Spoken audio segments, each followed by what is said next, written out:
realized how messy my bed is in that intro video. What's on, everybody? All baseball fans, welcome to Season 2, Episode 13 of This Week in Baseball, presented by Diamond Digest. I'm your host, Jordan Lazowski. James Darschewski, Steven Pappas, Callie Tsai will all be joining me today as we talk about a short week of baseball, but still plenty of different insights from it, different highlights and things going on. So plenty to talk about today. Steven, since you haven't been on before, I guess we'll start with a quick intro for you. Tell the fans a little bit about yourself. You're a fairly new writer for us, but a fairly popular Twitter personality. I've been on Twitter for a while, but big Cubs guy. Been writing for Diamond Digest for, I'd say, about 3 months or so. Before that, had my own, and then and was on Max's Sporting Studio. It was run by Max Goldstein, who some of you guys may know. Big into stats, I guess. I don't know. There's not much to say. It's able to be related to this show, but I think that's good enough. Follow me, know where the ad is on the description. But yeah, that is pretty much it. And two fair warnings: the mirrored camera is going to mess me up. I'm going to be moving my head a lot. I'm going to be putting my headphones back in because these AirPods Pro have not been very nice to my ears. So you're going to see that a lot. So that's it. Yeah. Well, welcome. Of course. Welcome, James, Callie. Welcome back, Callie. I feel like it's been a while, but glad to have you back. We've got plenty to talk about today. We'll do our usual standings updates around the league in 60 seconds. All of these fine folks will give me their weekly recap of really just a weekend's worth of games. We'll talk some All-Star break and some weekend news highlights and seventh inning stretch, and with what to watch for this week in our first full week back in the second half. And then we'll wrap it up and head out. So let's not waste any time. But before we get into the standings update, I do want to throw a quick thing in here. I believe all three panelists will talk about this as well. Very scary incident last night, Saturday night in Washington, is shooting outside Nationals Park. I don't want to steal too much of the thunder away from each of our panelists. I know that there were some real heroes in this situation that deserve to be recognized and called out. But wanted to throw my 2 cents in there about, it's a scary situation. It's a sad situation. That's something we have to go through. But it's always nice to come out on the other side and see the heroes. Some familiar faces, some not so familiar faces, people stepping into roles you wouldn't anticipate having to when you show up to the ballpark that day. So always appreciate the heroes that come out of such terrible situations. Before we head into Around the League in 60 seconds, I do want to give the standings update and then turn it over to our panel here, and you don't have to listen to me talk anymore. So if the season ended today, here's what the standings and the playoffs would look like. The Boston Red Sox lead the AL East. The Chicago White Sox lead the AL Central. And the Houston Astros lead the AL West. Your 2 wildcard teams out there, the Tampa Bay Rays and Callie's Oakland Athletics. In the National League, the New York Mets still barely sit atop the NL East. The Milwaukee Brewers have gone from a third-place team to a 7-game lead in the NL Central. And those pesky San Francisco Giants sit at the top of the NL West. Your 2 wildcard teams out there, the Dodgers and the Padres. So not a ton of movement week to week anymore. The Giants continue to be talk of the town, and teams start to open up bigger leads. Now, we talked about the Cubs for quite a while in the NL Central. Now it's the Brewers with a 7-game lead. The Giants' 3, 4, 5-game lead is now down to 1 game over the Dodgers. So things are tightening up in some places. Things are getting a little less unpredictable in some divisions, I guess, but still plenty of potential movement for sure, especially as we head towards the trade deadline, and we will talk about that a little bit as well.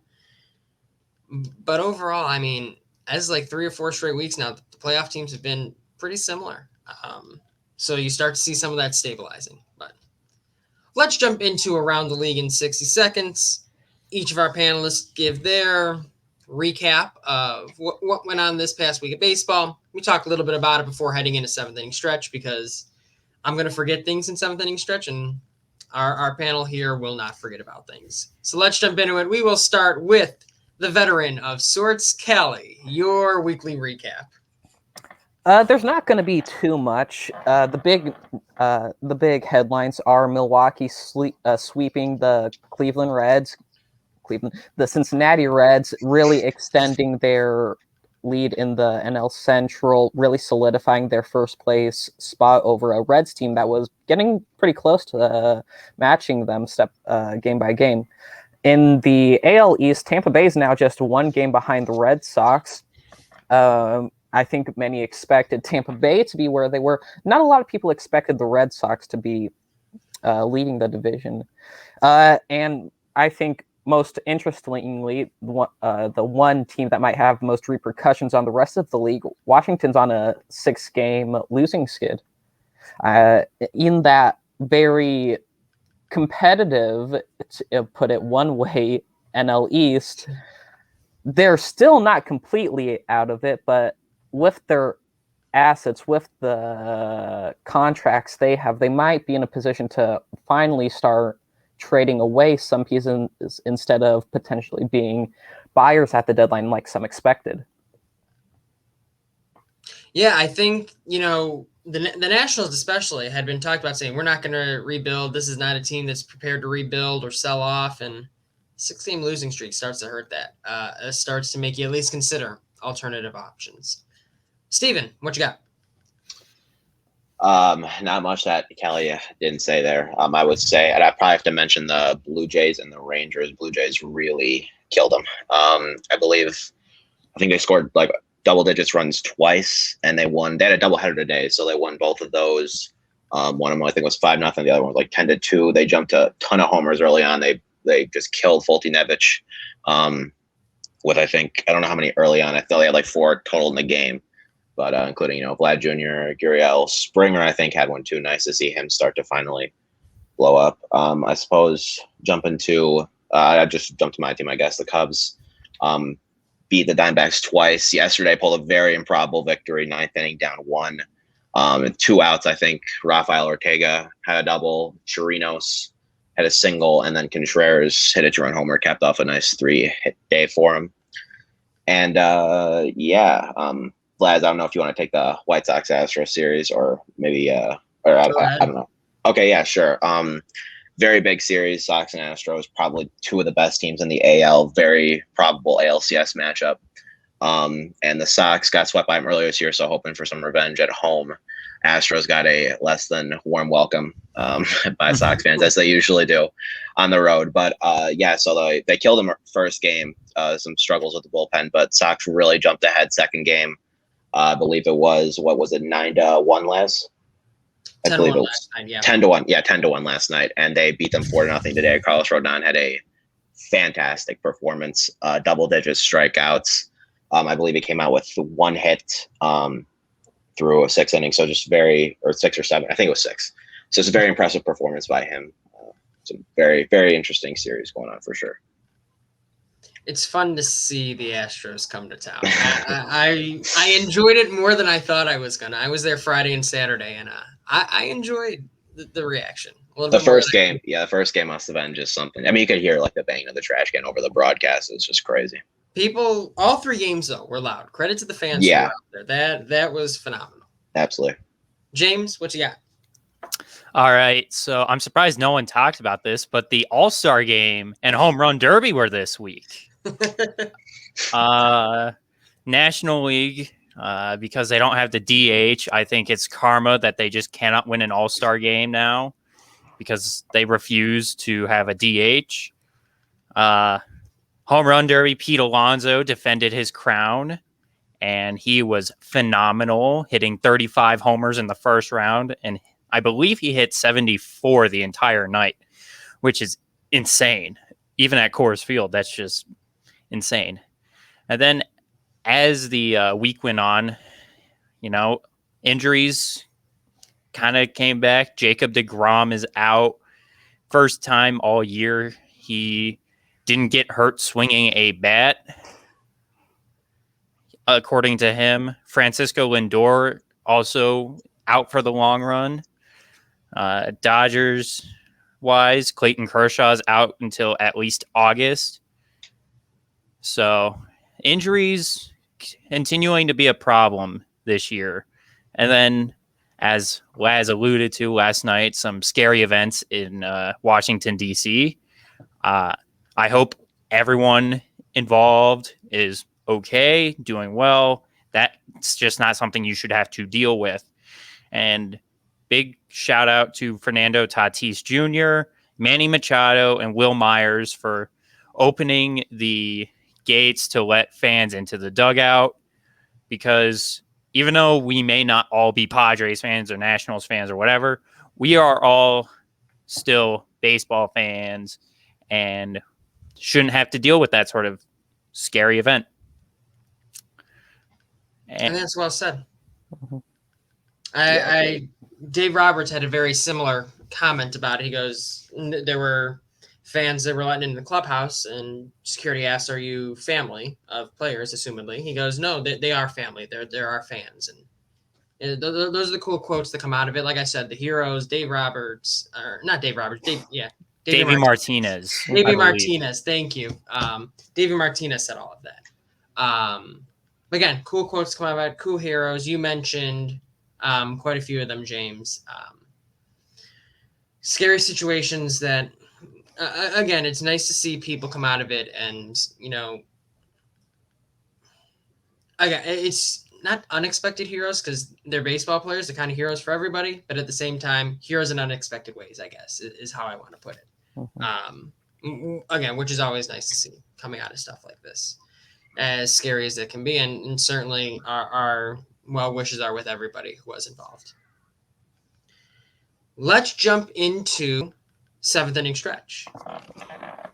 I will pull up our fancy scoreboard. Fancy is a relative word. Basically, I have minimal art skills. We got a little bit of everything. We got all-star break talk. We've got draft talk.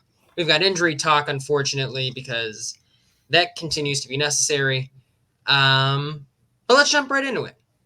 Inning number 1. The MLB draft took place last week. We had a live stream for that. We had a live stream for This Week in Baseball last week, right before that. And now teams are going to start looking into their draftees. What were your thoughts on the first round? Who are the biggest surprise picks, maybe early on, and who are the biggest steals overall?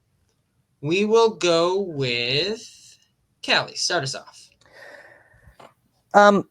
A lot of people are going to say Khalil Watson being drafted 16th overall by the Marlins is going to be a surprise, especially since he was considered in the running for that first overall pick by the Pirates. But I would rather choose as the biggest surprise to be Jackson Jobe to the Tigers. When you look at the Tigers, the one thing they're not lacking in is young pitching with Casey Mize, Spencer Turnbull, other players I'm forgetting. You definitely expected them to target some position players to shore up their relatively weak farm system when it comes to hitters. But they went with Jobe, and Jobe's a good player, but he wasn't expected to go that high. He wasn't expected to be one of the first pitchers off the board. It's a major surprise he went higher than Kumar Rocker. And he went just one pick after Jack Leiter, putting him in some pretty impressive company. But the Tigers, they've been able to get a lot of good stuff out of their pitchers early so far. Casey Mize, he's been off to a, not dominant, but still a good rookie season, a very promising first season. And if they can continue to develop their pitching, it's easier to imagine them being successful with a less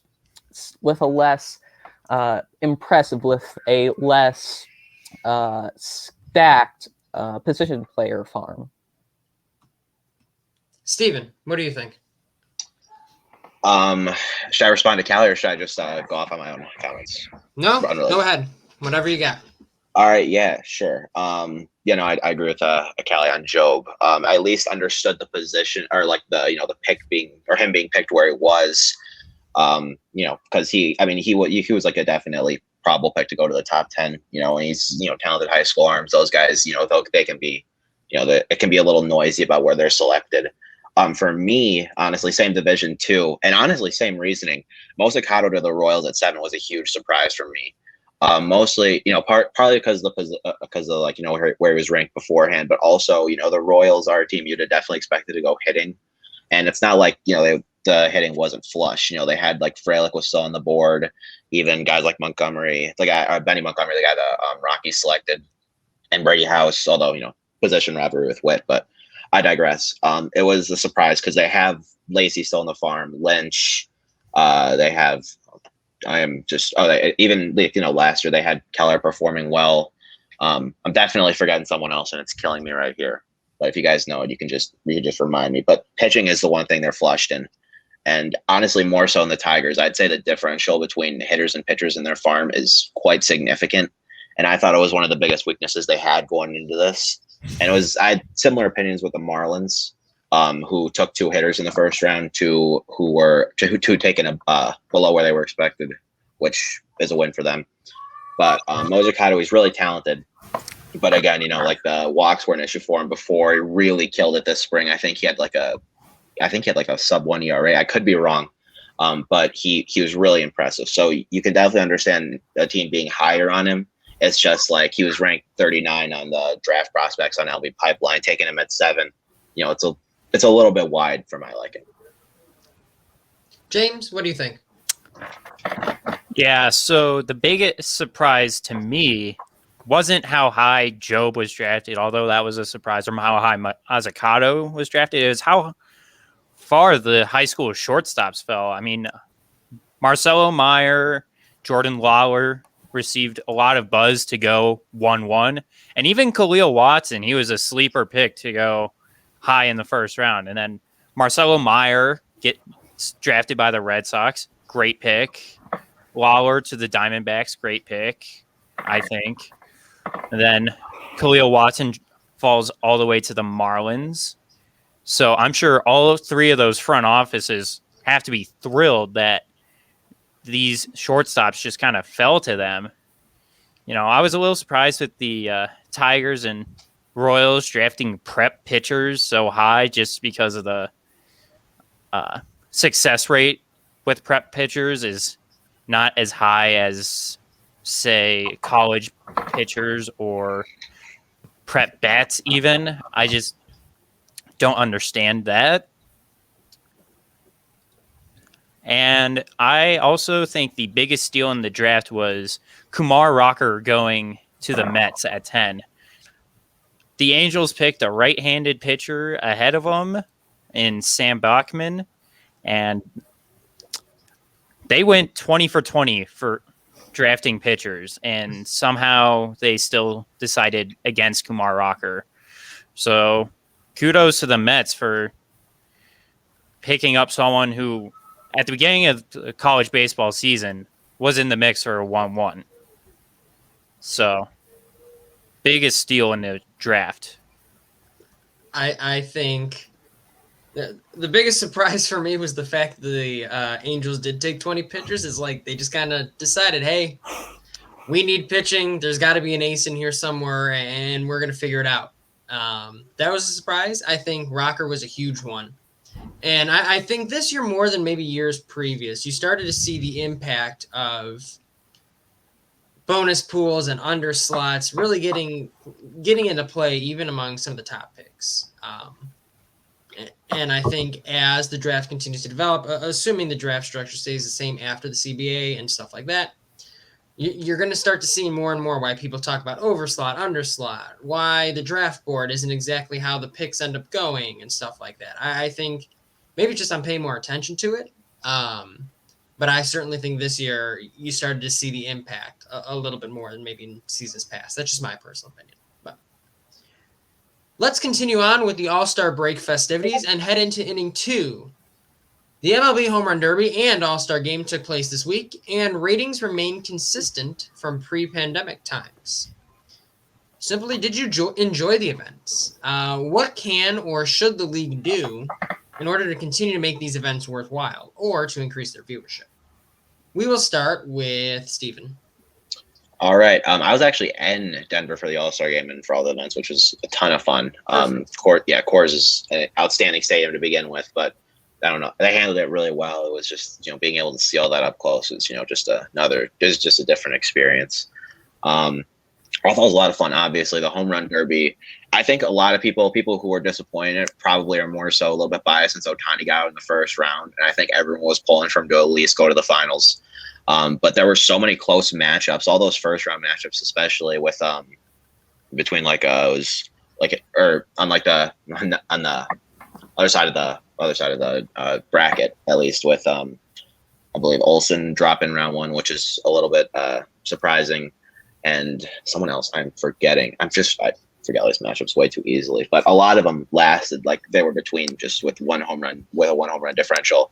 Alonso hitting 35 in a single round was crazy, and Salvi matching him up with almost 30, which this is just absolutely crazy. And seeing Soto impress, especially after that, being the 8th seed, not having a lot of home runs this year, kind of struggling to lift the ball. That was a nice story there, getting to see him kind of pull through. The All-Star game was a lot of fun. That NL is absolutely cursed, 100%, no doubt about it. We've lost like 8 in a row, I think. I honestly haven't kept track, but it's been crazy. Obviously the AL's got so much star power. Them winning's no surprise, but it's disappointing. And the Futures game too. One thing I really want to focus on here, and I don't want to steal anyone's thunder I'm going to touch on this from my perspective. Was Brennan Davis, who's our number 2 prospect on Pipeline. I believe some places ranked number 1, hit 2 homers, which was a lot of fun. And one of our pitchers who was in there, Manuel Rodriguez, struck out Tyler Soderstrom, first round pick for the A's, right, Callie? Yeah, I think, which was just a ton of fun to see, being able to see that up close in person. So I had a lot of fun. I thought it was really exciting. Definitely one of the better ones in recent memory. I'm jealous you were there, though. That's a ton of fun. Yeah, no, it was really exciting, especially after the pandemic and everything. Being able to just go out there now, it's an even better experience. You realize what you were missing all that time. James? Steven, I'm surprised I didn't see you there. I was also at the All-Star Game festivities. It was in my hometown of Denver, Colorado, and I'd like to give a quick shout out to the city for putting on a great festivities. They only had 3 months to really prepare for this, and I thought, given the short time frame, they did an excellent job. I enjoyed being at the Home Run Derby and the All-Star Game itself. I thought that the Home Run Derby this year especially was electric. Everyone just wanted to see the rabbit balls that weren't in the humidor at Coors Field get launched 500 feet.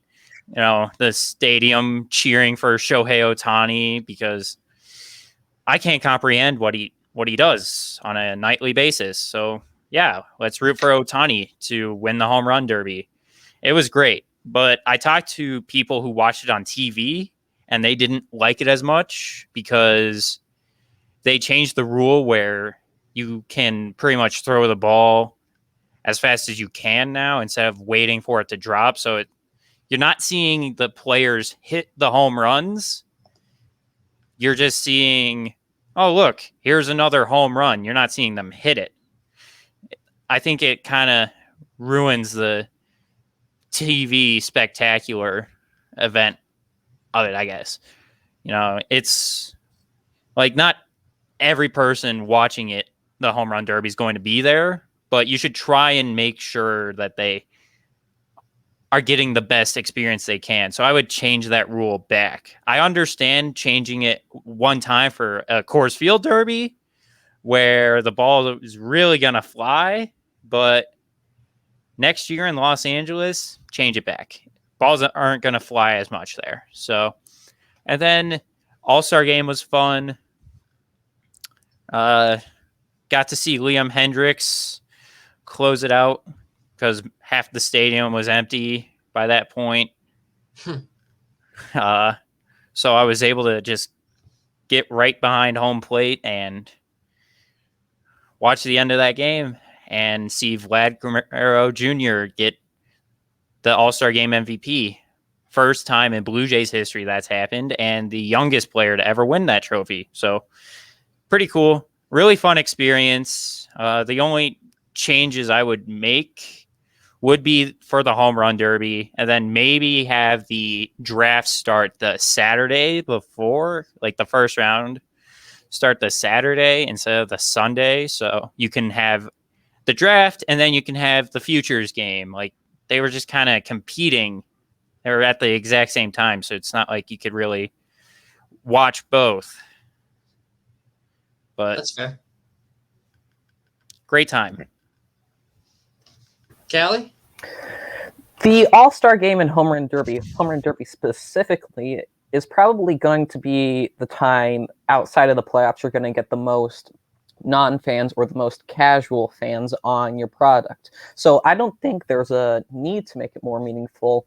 What I think you need to do is try and draw as many eyes in as possible to highlight the players of the future and the current players that are, going to be your future or your current stars and the players that are going to be your future stars. This year was helped by Ohtani being in the Derby, something that was a huge media spectacle, just obviously with how much attention he was getting. But in the future, I think you should start to ask some retired players, maybe send invitations to Ken Griffey Jr., Larry Walker. If you want to be even more, if you want to push the envelope a bit more, even maybe like Mark McGwire, start getting some older players back to be in the Derby, not in the Derby, but to have their own sort of Legends Derby. So you get more eyes from people who used to follow baseball, but maybe have lapsed in their fandom. You get them to view the product again. You maybe get them to get reinvested in the sport by bringing back their old favorites. And while they're there, you're like, look at all these new players we have. Look at all these new cool and entertaining players we have. And maybe you can get some more people to reignite their fandom for baseball that way. I actually like that idea a lot. I really enjoyed the Home Run Derby. All-Star Game is kind of like every year for me. I kind of watch it. I kind of don't. I don't know really how you fix that. It is what it is. But yeah, it's funny to hear that half the stadium had already emptied out by the ninth inning. It's like, well, you can't do much about that. But at least traffic wasn't bad. True. It's like it made it worth staying a little bit longer then. So yeah, for sure. Inning 3. Let's jump right into this one. The standoff between the city of Oakland and the Oakland A's continued this week on a new stadium, and it appears ever more likely that the A's may not be in Oakland for much longer. Callie, no surprise, we'll start with you. Is there any hope for a deal? Or is it a lock that the Las Vegas A's are the future? And who's to blame if that is the case? I definitely think that there is going to be increased optimism over the A's remaining in Oakland. On the 20th, there's going to be a vote over the term sheet for a new stadium at Howard Terminal. And the only holdup is that John Fisher is a multi-billionaire who's too penny pinching to be willing to spend on the required affordable housing that the city of Oakland wants built around Howard Terminal. The A's need a new stadium. I'm not too much of a homer for the Oakland Coliseum to argue against that as much as I love it. They need a new stadium, but John Fisher has multiple times refused to build a new stadium unless he gets a very friendly deal for his pocketbook. It's insulting to the fans that it's taken this long to get a new stadium built. It's insulting to the fans that there's this discussion over something that should be such an easy remedy as Fisher just paying for the affordable housing, something he very much can. He's a multi-billionaire. It's insulting to the fans that people like Dave Cavall are going to Las Vegas, hanging out at Las Vegas Golden Knights games, talking to the city about relocating to Las Vegas and not hiding it at all. And in fact, making statements that talk up how great of a city Las Vegas is. It's insulting to your fan base. It's insulting to the city of Oakland. It's a kick in the teeth watching all this happen. And it all shouldn't be this way. Steven, your thoughts? Honestly, pretty similar to Callie on this one. I don't think there's like too much really to mix in. I think this is pretty similar to, or at least kind of similar to what the Raiders went through. I don't know. It's tricky for me to do this. It's tricky for me to talk about this. It's also, being in Chicago, obviously it's a really big market and everything. And when you look at kind of like, because baseball has always been really competitive between where markets play, and obviously, front offices will change how they approach things. Teams will dictate how they approach things, in terms with all that going on. And for this, it's kind of like Oakland's first to kind of get into a bigger market, which opens up more opportunities and everything like that. But at the same time, it's like there's only so many to go. There's only so many to go around. A lot of it, and sorry for if I'm seeming to diverge off into another tangent over here, but I don't know. I feel like it's the most unique way for me to talk about it. It's kind of like the death of the small market a little bit. How would how are things going to change because other teams would probably try to approach this. I know there were with the Rays in Montreal, as they were talking about that a few years ago. How would teams kind of approach this sort of when an opportunity arises for larger markets, if they eventually run out, how would that differential be made up? Because it's probably going to become worse as it goes on, or at least larger markets would catch up to that and be able to merge how smaller markets approach things with their larger pockets. It's a better spot for players for free agents. How they would kind of fight about that. So I don't know. It's kind of sad to see another kind of death of a small market here if it really goes through. And for me, it kind of just echoes in that this is probably just going to be the beginning of it, or at least it very well could be. James? So I think that the A's should stay in Oakland. First off, it is where they have played for over half a century. They have a dedicated fan base there. And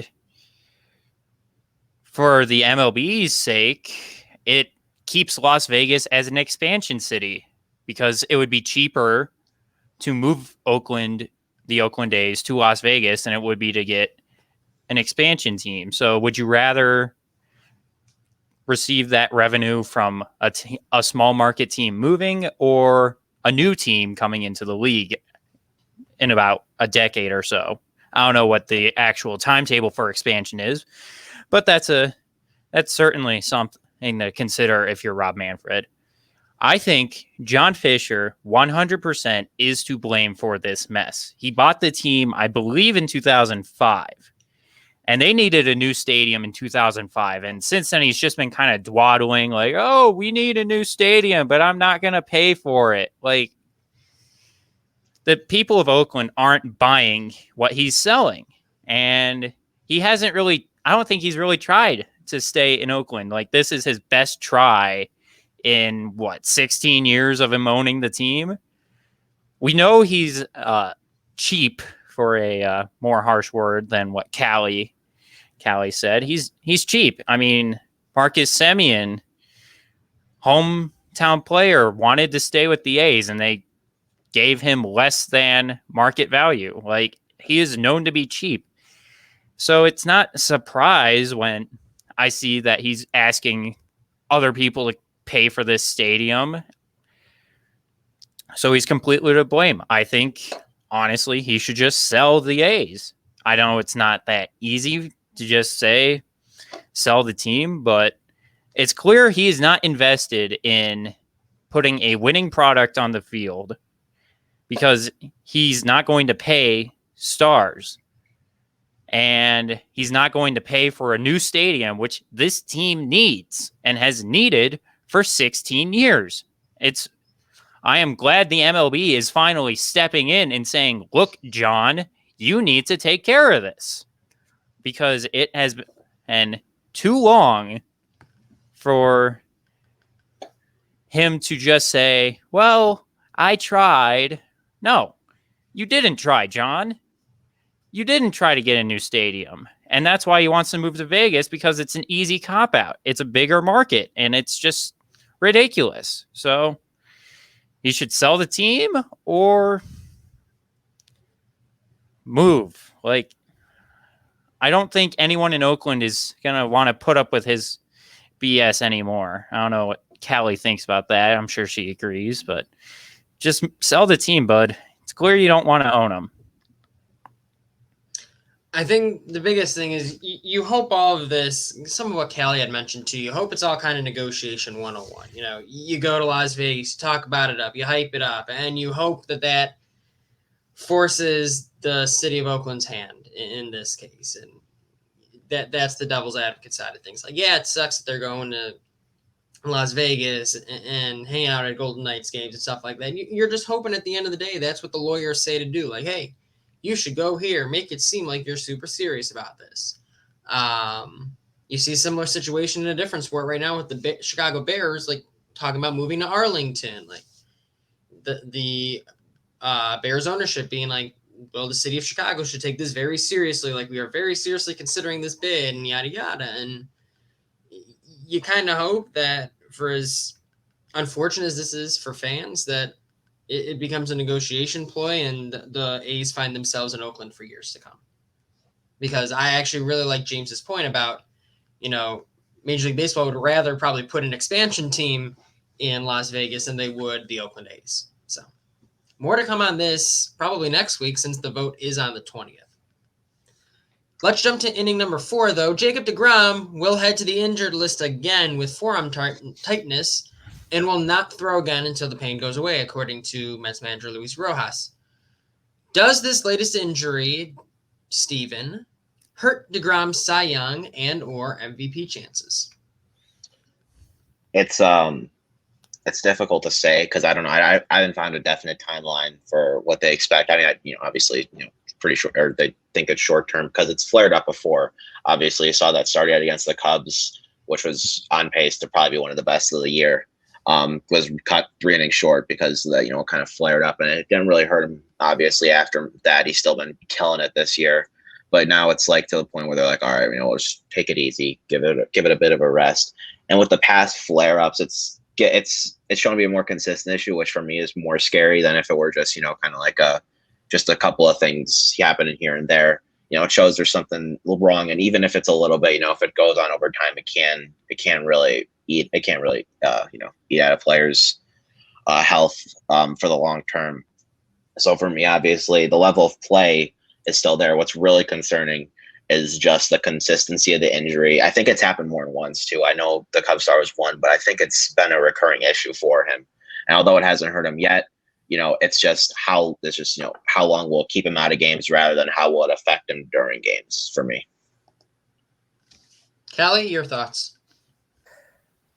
deGrom is still heads and shoulders the best pitcher in baseball on a pure rate basis. His FIP is a full 1 run better than his next closest competition, Zach Wheeler. Wheeler is deGrom's biggest competition for the NL Cy Young, but despite there being an about 30 innings difference between deGrom and Wheeler, deGrom still has the advantage in WAR. It's an interesting conversation, but with how dominant deGrom has been on a rate basis, all I think deGrom needs to do is qualify for the ERA title in order to win the NL Cy Young. I think that the second place vote is going to be split between Kevin Gausman and Zach Wheeler, significantly enough that it might capsize Zach Wheeler's chances to win the NL Cy Young, even if he does compete with deGrom for some first place votes.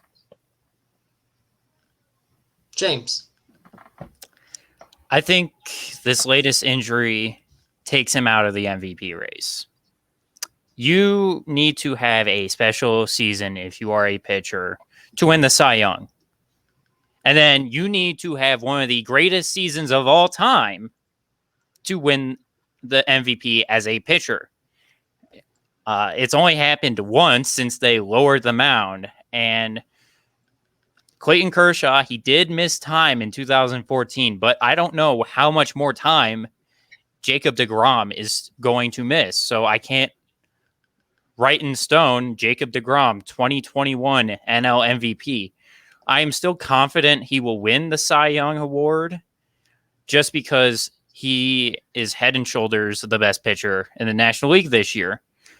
Kevin Gausman, I think, is number 2, but he has a way lower ERA and FIP than Kevin Gausman. So nothing against Gausman there, even though he does play for the rival Giants. He's having a great year, but deGrom's just been better.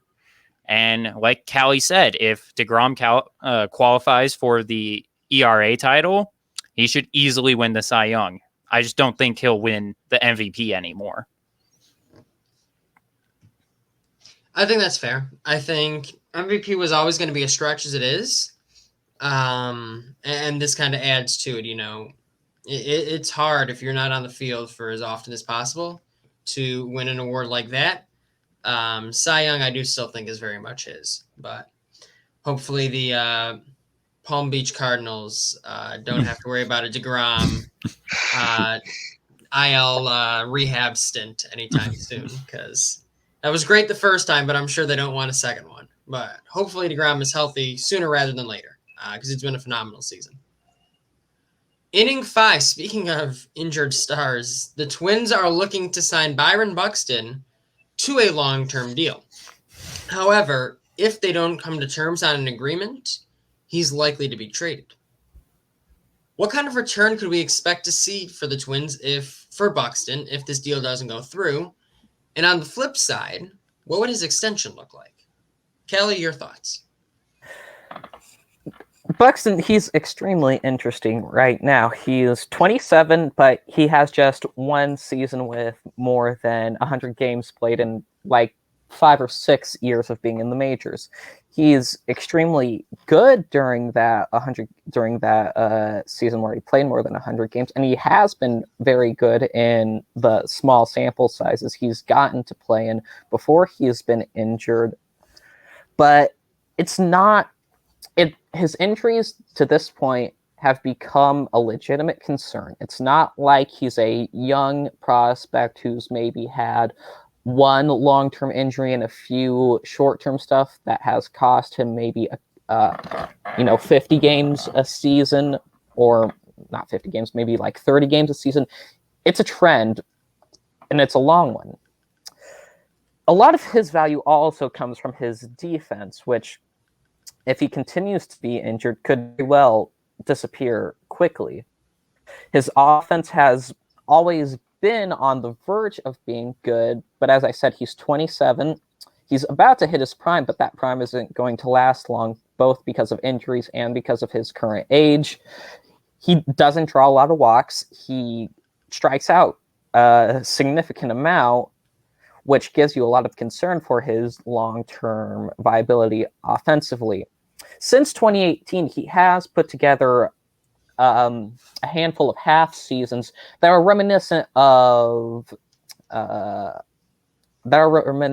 Francisco Lindor, with the good defense, about 120 WRC plus. The thing with Lindor is that his offense is more long-term viable because of his ability to make contact, whereas Buxton is reliant on his power.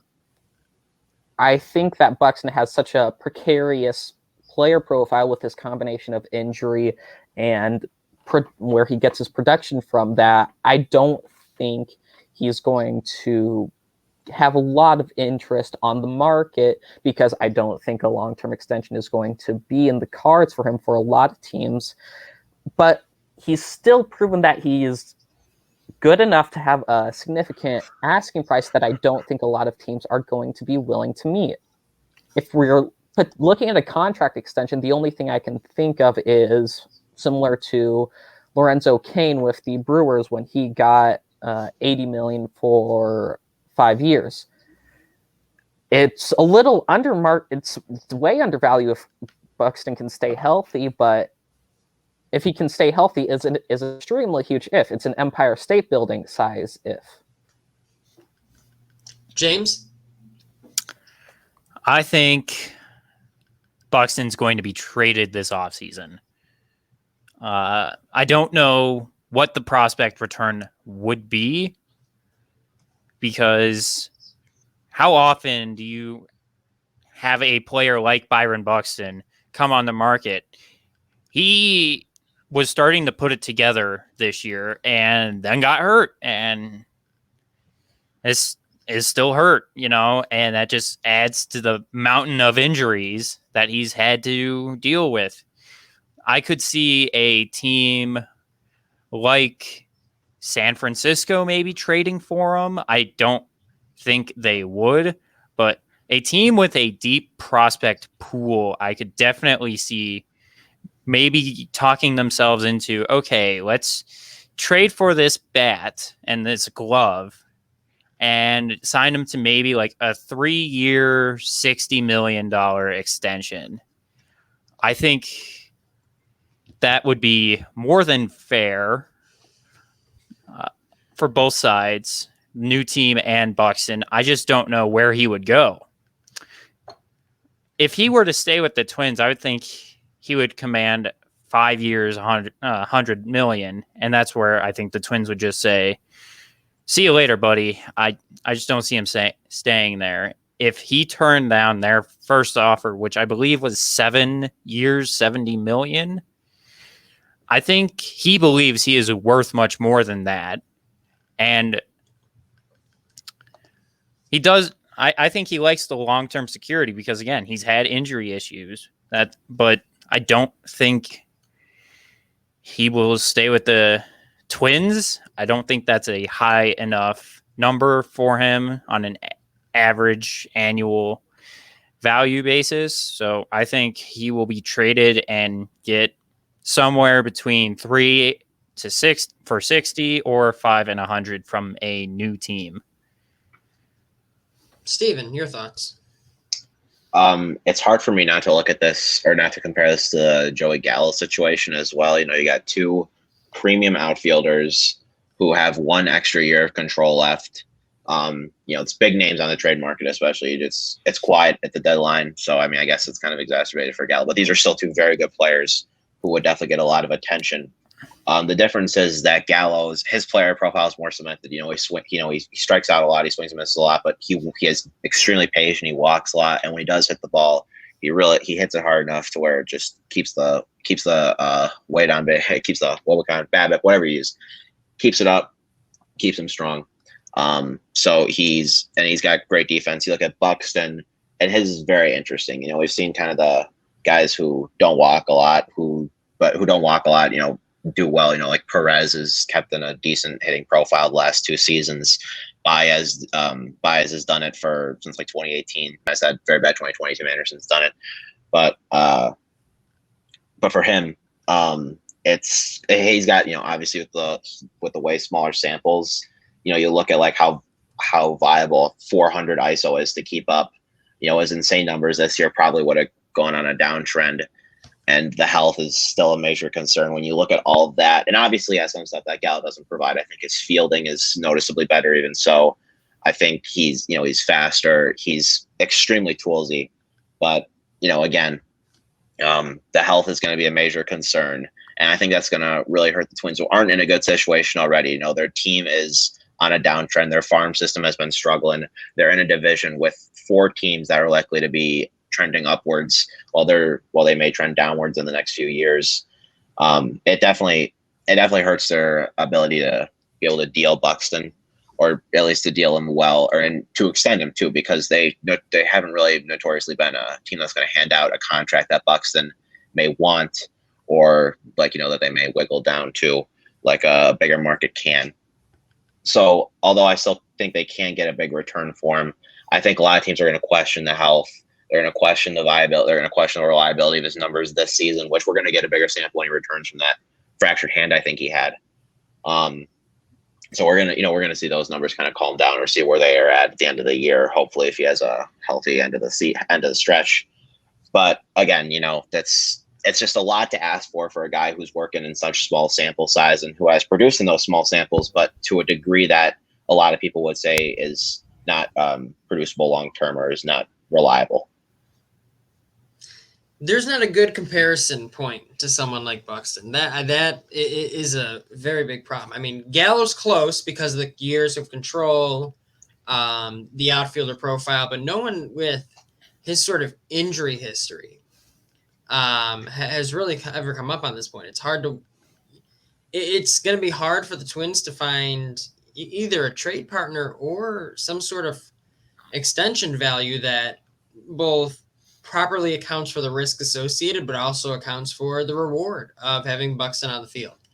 I think no matter which way you turn, you're probably going to get under the value you want for him on the trade market.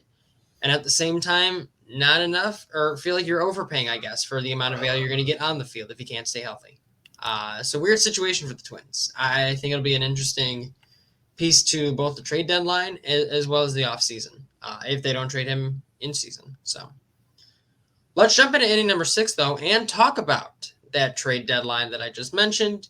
We haven't seen much movement on the trade front yet. Much of it likely had to do with the fact that, the June draft just occurred, as well as we talked about this last week, a lot of sellers in the market, not a lot of buyers.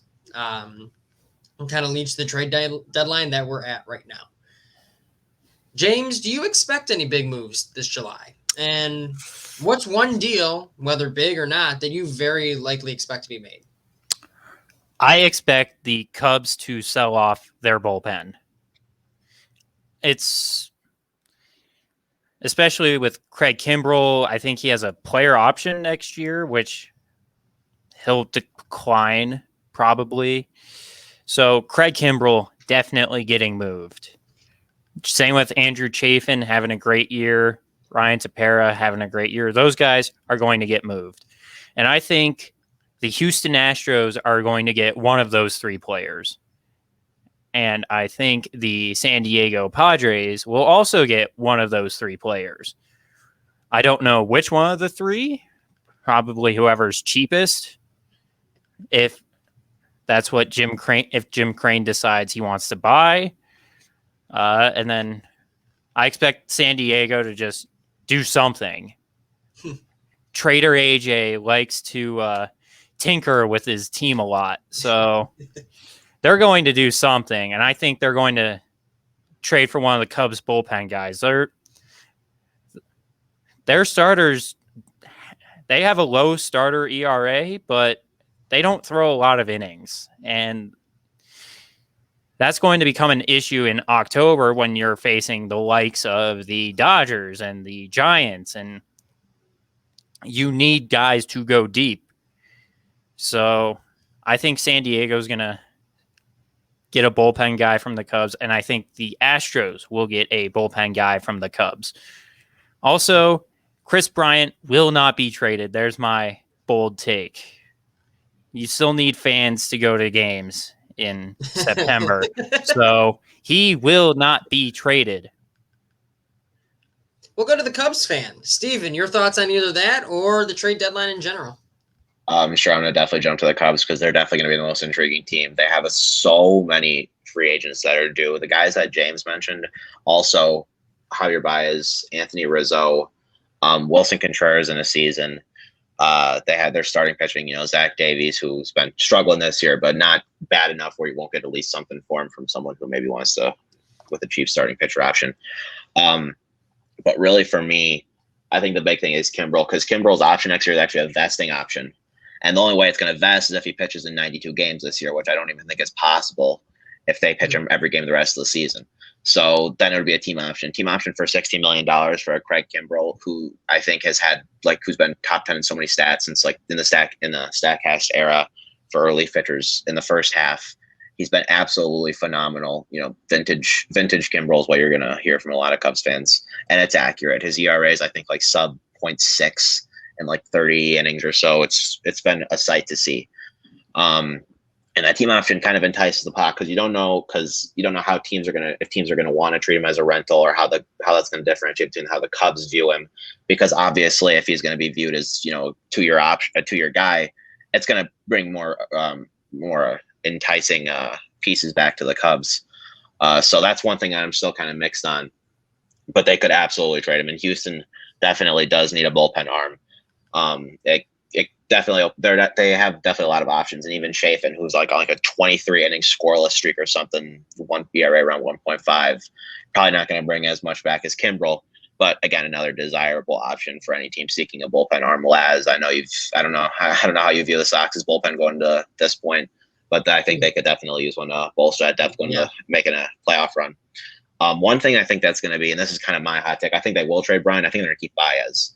They were talking about this too, that they're going to try to lock up Rizzo and Baez before keeping them in the trade talks. But if you look at it too, the market for shortstops is not that huge. I know the Athletics, Callie, I know that they've been I know Andrews, they've been kind of struggling with him.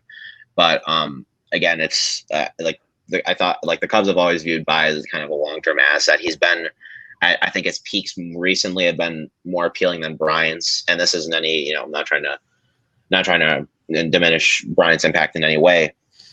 But he's younger. He's been healthier. Bryant's been injured in stretches, and although he's played through it. Guy's so tough.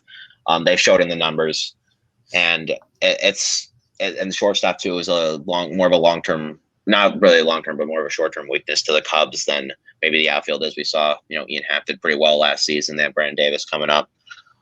In third base, even they could survive with David Bodie, whereas I don't know who they could survive at shortstop with for the long term, except for moving Nico Horner, which I don't think they jumped to be doing. So I think that keeping Baez is probably appealing more long term. He'll still keep fans in the seats. He's so he's a really flashy player. He's very popular among Cubs fans. He was really popular too. Even he was on the show cover just a few years ago, which tells you a lot of what you need to know.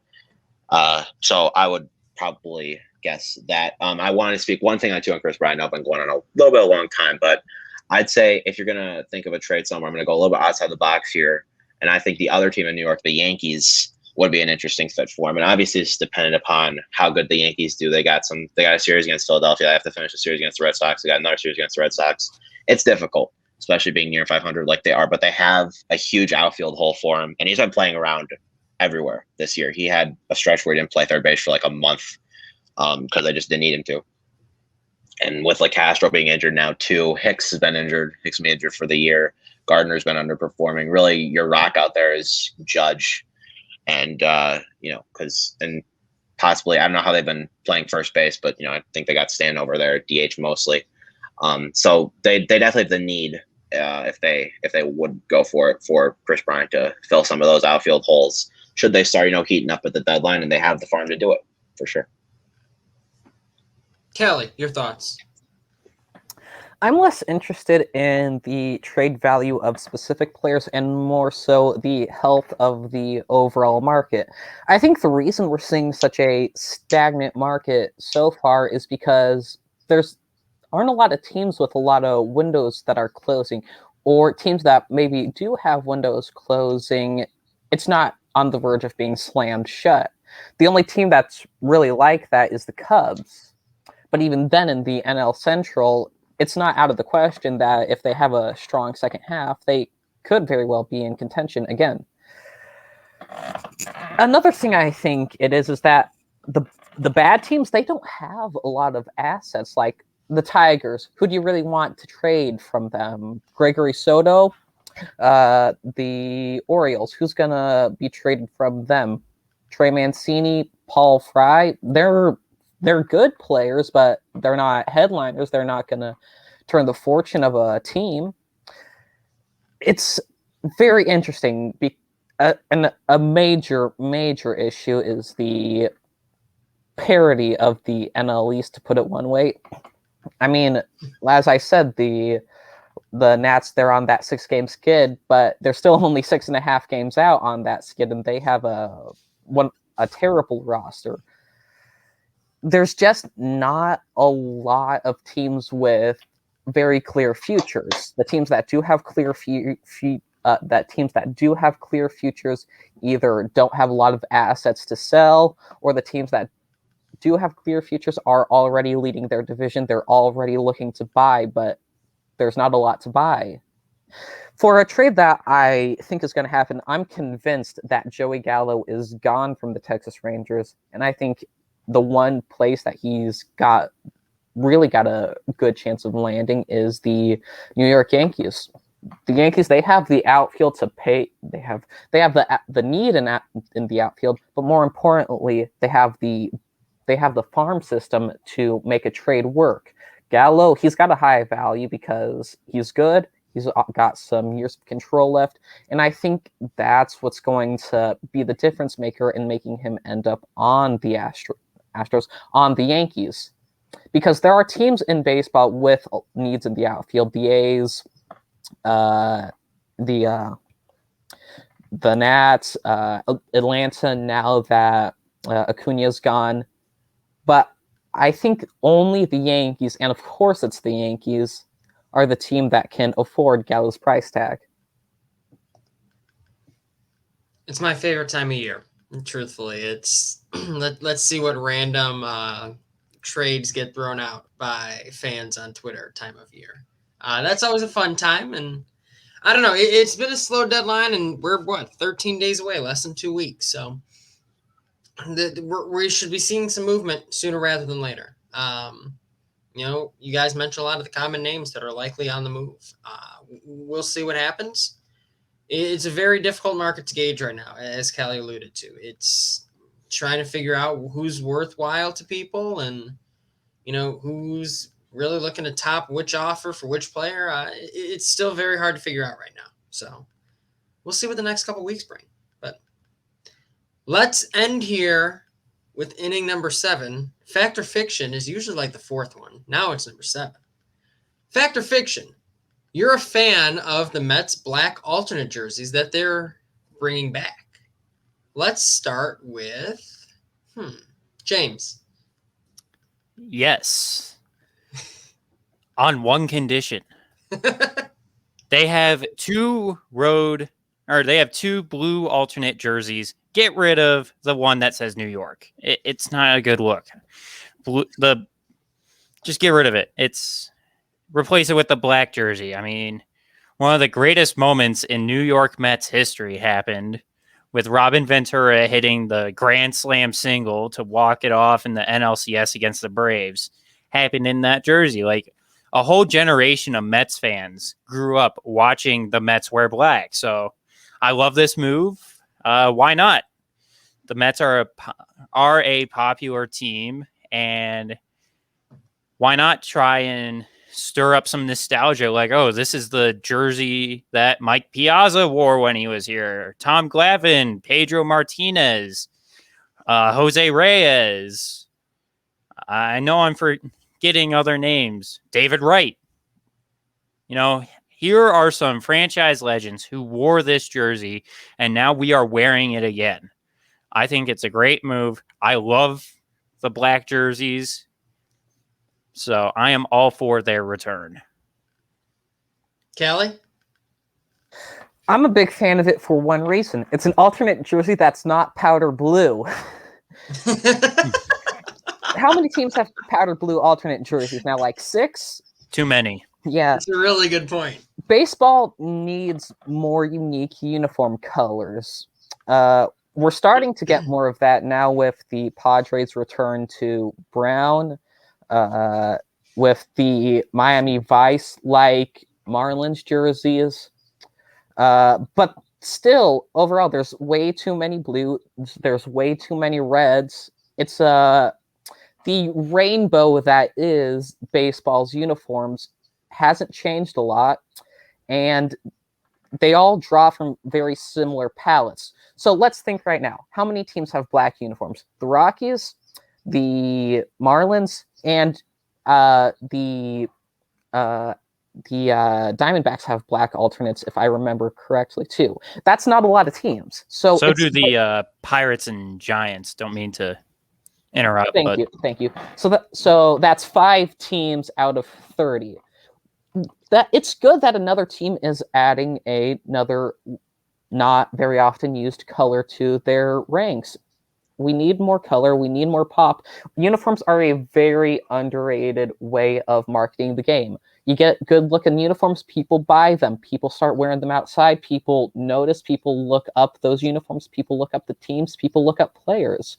It's a knock-on effect that I think we haven't seen much recently because there haven't been many uniform changes recently. And Steven. Honestly, I'm a fan as well. Callie, I think you made an excellent point. For me, I think it's going to look good. Just, I just with a lot of these old uniforms, bringing them back and seeing players now wear them, I think it kind of adds like a whole new aura about them. I think it's like, more intriguing when you see Pete Alonso rep an old uniform. It's kind of like it's difficult to describe, the exact feeling, but it's just kind of it's nice to see. It kind of turns your head a little bit, and I think them going with this throwback is definitely a great way to kind of bring fans back into the culture or the old culture of the Mets. But it's just a great way to just see, just to bring it back to the new era. It's just seeing all these guys because you've seen Mets legends wear it all the time. That's how you see it. That's how you see it often. But you're going to see Pete Alonso, you're going to see Francisco Lindor, you're going to see Jacob deGrom wear them. Hopefully in the dugout maybe. You're going to see a lot of these great Mets now wear these jerseys. It's going to be it kind of adds a whole new perspective about them, and it's a great feeling. And I also would like to mention that I'm just a huge fan of the piping. The blue piping on these jerseys is immaculate. Piping is just so underrated, so underutilized these days. I just wanted to bring some attention to it. It looks great.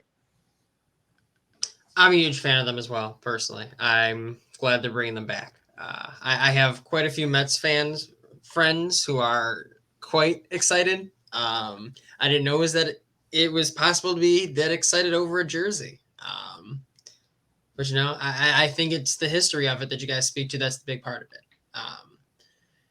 Callie, congratulations on a close victory. She comes in after months off and all of a sudden just takes another victory. So it's like I'm Salvatore Perez or Buster Posey, taking some time off, come back stronger than ever.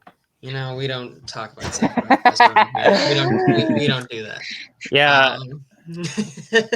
That should count against her total. Yeah. No, I agree. I'll give that one some thought. You might have just lost it retroactively. Let's start rounding it out here. What to watch for this week. Each of our three panelists here will talk about what they're going to be watching, whether it's a specific player, a specific game, specific matchup, why they think it's important, and why they think you should be watching for it this week. We're going to start with the winner. Callie, what you got? There's a 3-game series. I think it's a 3-game series. I might be wrong. But there's a series coming up between the Oakland A's and the Seattle Mariners that's could have very big playoff implications because right now the Mariners are 3.5 games back of the A's in the AL wildcard race. But more importantly than that, we're getting brief glimpses of the Mariners' bright future. They recently recalled Jared Kelenic. They called up Cal Rayleigh. Logan Gilbert's in the majors. He's doing good. They're all very exciting. They're all very electric players. They're all key pieces to the Mariners' very bright future. And I think that this series can be a preview of a matchup that's going to be a long, long one that's going to stretch into the future between the A's and this core of Mariners players. It's a very good point. Steven. For me, it's going to be the Yankees. Yankees, they've been kind of struggling all year, been kind of off and on, still winning team, 47-44. But again, you didn't expect the Yankees to be 500 at this time. And the deadline, as we're nearing the deadline, there's questions about their playoff hopes, especially with the AL East, the Blue Jays killing it, the Red Sox killing it, the Rays killing it. A lot of teams in the AL are just doing so well. You wonder if they'll be left in the dust. But this matchup against the Red Sox, obviously they took last night. They're winning right now. And they got one up against the Phillies where they faced the Red Sox again. So, being able to face Philly, maybe beat the Red Sox, taking some momentum early on, And then as we kind of look into that Red Sox matchup later, at the end of this week, and they got one even against the Rays afterwards, seeing how they take some momentum, if they are even able to capitalize on it, if they even have any momentum going into it. I think it's going to be super interesting to watch because every week is mattering more and more for this Yankees team making it into the playoffs. I would agree with that. James? Wow, I'm surprised no one mentioned this, but the two best teams in Major League Baseball will play 7 games in the next 10 days, the Dodgers and the Giants.